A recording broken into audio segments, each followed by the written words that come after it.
Hello guys, সবাই কেমন আছো? আশা করি সবাই খুব খুব ভালো আছো। আমিও খুব ভালো আছি। দেখো তোমাদের আজকে কি রেসিপি দেখাচ্ছি। আজকে তোমাদের দেখাচ্ছি রুই মাছের ডিমের টক।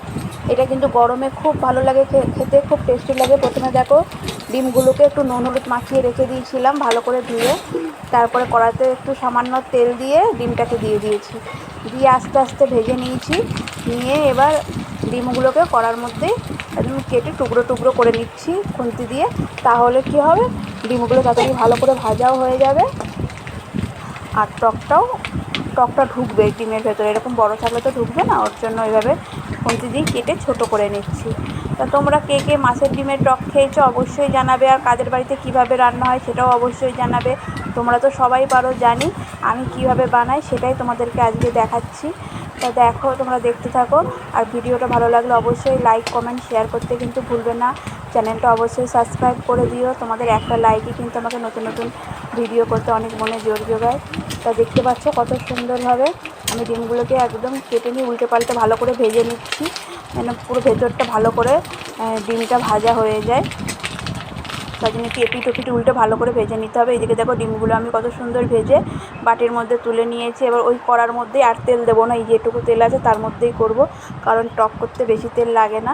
একটা শুকনো লঙ্কা ফাটিয়ে নিয়ে দিয়ে দিলাম, দিয়ে শুকনো লঙ্কাটাকে একটু নেড়ে চেড়ে ভেজে নিচ্ছি। এর মধ্যে সর্ষে ফোড়ন দেবো। তা তোমরা কেমন করে করো আমাকে কিন্তু জানিও। আমি আজকে আম দিয়ে করছি, এটাকে তেঁতুল দিয়েও খুব ভালো লাগে টকটা খেতে। যেহেতু এখন কাঁচা আমের সিজন, তাই একটু আম দিয়েই করছি। তেঁতুল দিয়ে করলেও খুব ভালো লাগে খেতে। তা তোমরা তেঁতুল দিয়ে না আম দিয়ে করো সেটাও কিন্তু আমাকে জানাবে।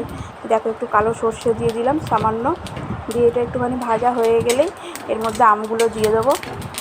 দেখেছো তেলের পরিমাণ একদম কিন্তু কম আছে, কারণ তেল একদম টকেতে বেশি লাগে না। টক বা চাটনি জাতীয় জিনিসে কিন্তু একদম তেল বেশি লাগে না, সামান্য তেল দিয়েই করতে হয়। আর এই গরমে খুব ভালো লাগে। এই দেখো আমটা দিয়ে দিলাম। আমি একটুখানি আমের এক সাইড একটু কুচিয়ে নিয়েছি, কারণ আমটা খুবই টক। আর দেখতে তো ওইটুকু ডিম আছে, কিন্তু বেশি টক দিলে ভালো লাগবে না। তার জন্য সামান্য আম দিলাম, দিয়ে ভালো করে নাড়িয়ে চাড়িয়ে দেখো আমটাকে ভেজে নিচ্ছি হালকা করে। বেশি ভাজার দরকার নেই, হালকা করে একটু নাড়িয়ে চাড়িয়ে ভেজে নিয়ে নুন হলুদ দিয়ে হালকা করে নাড়িয়ে একটু নুন দিয়ে দিলাম, আর টনে হলুদ দেবো। তা নুন হলুদ দিয়ে হালকা করে ভেজে নিয়ে একটু জল দিয়ে দিলেই হয়ে যাবে, বেশি কিন্তু কিছু লাগে না টক করতে। আর এটা কিন্তু শীতকালে খেতেও খুব ভালো লাগে এই গরমেতে। তোমরা অবশ্যই যারা খাওনি বাড়িতে অবশ্যই একবার বানিয়ে দেখো, খুব ভালো লাগে খেতে শেষ পাতে দুপুরবেলায় গরমেতে। তা দেখো এটা চুনো মাছের করলেও খুব ভালো লাগে। তো আমার কাছে মাছের ডিমটা ছিল, আমি তাই দিয়েই করছি। চুনো মাছ পেলে অবশ্যই চুনো মাছ দিয়েও করে একদিন দেখাবো, আম দিয়ে চুনো মাছ দিয়ে টক। তোমার তেঁতুল দিয়ে করলেও খুব ভালো লাগে। তোমরা পারলে আম না থাকলে তেঁতুল দিয়েও করতে পারো, সেটাও খুব খেতে ভালো লাগে। তো তোমাদের কাদের কাদের এরকম ভালো লাগে আমাকে অবশ্যই জানিও। আর অবশ্যই বাড়িতে করে খেয়ে দেখো এবং বাড়ির লোককে খাইয়ে দেখো, সবাই তোমার প্রশংসা করবে।